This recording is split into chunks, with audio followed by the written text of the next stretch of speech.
ผู้มีเกียรติค่ะตอนนี้นำท่านมาถึงท่าอากาศยานนานาชาติดอนเมืองกรุงเทพมหานครประเทศไทยเป็นที่เรียบร้อยแล้วค่ะเวลาท้องถิ่นในขณะนี้เป็นเวลา 11:52 นาทีซึ่งเวลาท้องถิ่นที่ประเทศไทย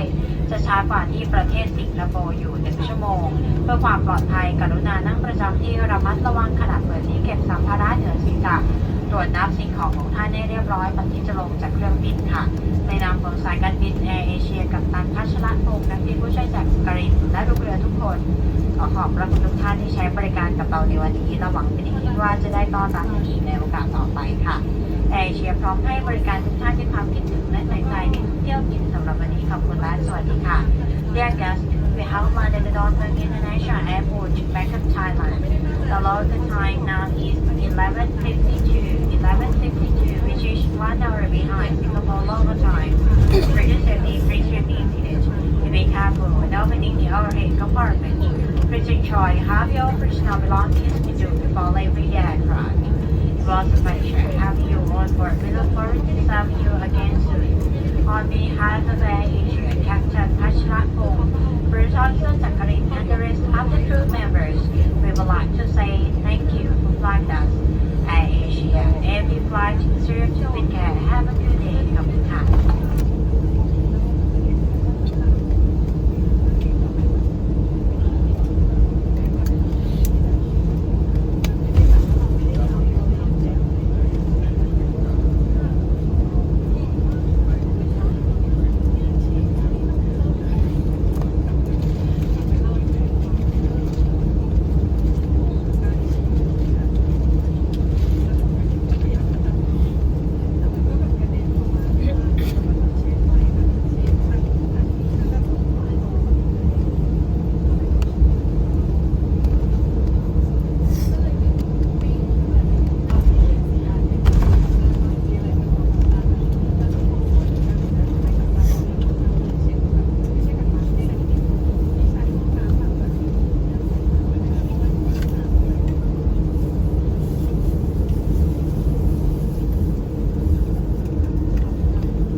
เควินคาร์ดิซ่ามอดอยครอสเช็ค